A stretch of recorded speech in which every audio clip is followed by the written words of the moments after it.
It's no question that the New York Giants are an absolute laughingstock in year 3 of the Schoen and Daboll regime, as they have been for most of the last 11 years. They lost to the Carolina Panthers of all teams last week. But is it time for Schoen and Daboll's jobs to be on the line? In my opinion, not yet. They may not be perfect, but I think they deserve at least one more year. As bad as the Giants' record is, this team has more bright spots than you would think just from looking at their record. Daniel Jones is the one that's holding this team back. Yes, Schoen is the one who paid him, and yes, that was a mistake, no sugarcoating it, but Schoen has done a lot of good with constructing this team too. Daboll's not perfect either, but he was given a below average NFL quarterback to work with from the day he took the Giants head coaching job, and there's only so much he can do. Did people really forget that in the first year of the Schoen and Daboll regime, which was supposed to be a year of evaluations, they won a playoff game?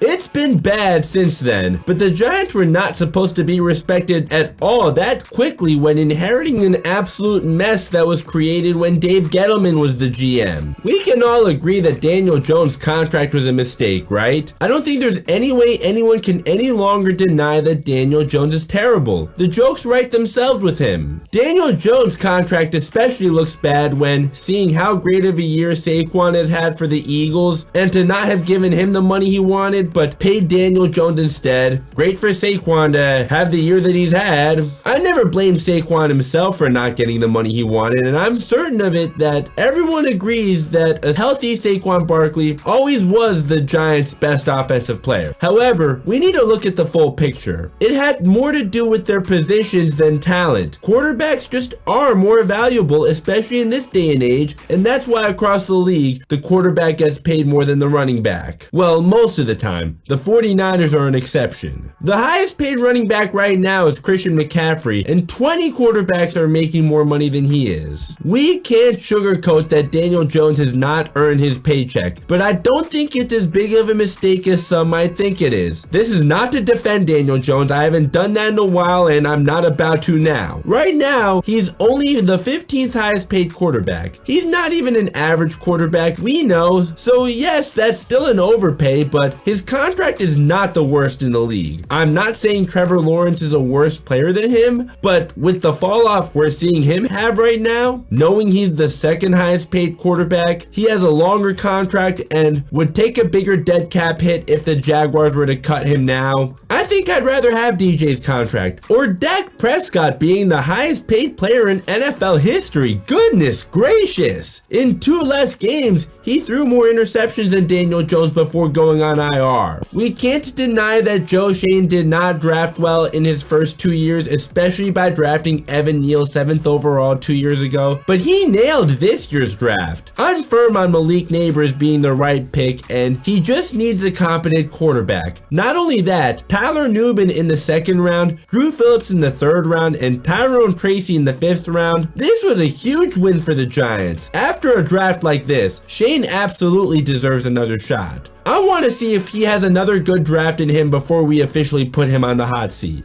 As much as the Giants have needed a new quarterback for a while now, I wouldn't say Tommy DeVito having his Linsanity run, winning those 3 games last year, really killed the Giants' future. Sure, they missed out on Jaden Daniels by not getting a top 2 pick, and we're seeing him do wonders for the Commanders now. As much as I'd love to have him as the Giants' quarterback, he wouldn't have Malik Nabers to throw to if the Giants drafted him instead. I'm not taking anything away from Daniels, but there's no way the Commanders having Terry McLaurin as a number 1 receiver before they drafted Daniels hasn't benefited him at all. 2 things can be true about Daniel Jones' NFL career. He is not a good quarterback, and his offensive line and receivers weren't good enough either. Now, he has the best offensive line he's ever had, a number 1 receiver in Malik Nabers, and an absolute steal of a draft pick in Tyrone Tracy, who's a threat in the receiving game too. There are no more excuses for him. Schoen has given Daniel Jones as much as he can to succeed, and he's floundered. Schoen absolutely deserves credit for bringing in Brian Burns, who's been a great addition to the defense as expected, and building the Giants' best offensive line they've had in a very long time. It's still not great, but certainly better than what they had with Dave Gettleman or most of Jerry Reese's tenure as the GM. The Giants would not have been able to improve the offensive line had they paid Saquon. Not only did the Giants add Jermaine, Eluemunor, and John Runyan during this offseason to improve the offensive line, but credit also needs to go to Carmen Brasillo as their new offensive line coach too, and Shane is the one who hired him. Now, Brian Daboll to me gets less leeway than Shane. I still think he should get at least one more year. I don't like that he had no kicker against the Commanders earlier in the year, has tried to get cute with those 2-point conversion attempts, which he hasn't converted any of, or that he's had no discussions about benching Daniel Jones until this bye week. That said though, in both games the Giants won, Daboll called a great game. I would really like to see what Daboll can do with a competent quarterback. There's no way you can blame him for Daniel Jones missing as many open receivers as he has this year, which has to be a career high for him. Daboll has not been perfect, but still, I know it may not be saying much. Just one playoff win alone 2 seasons ago is enough for him to already be the best coach the Giants have had since Tom Coughlin. That playoff win came in a year that was supposed to be a rebuilding year. The Giants have fallen off a cliff since then, but I don't believe he's lost the locker room. How they fought back from adversity against the Seahawks earlier this year, or how they won 3 straight games with the 3rd string quarterback last year really proved that to me. Daboll is also the 3rd head coach DJ has had.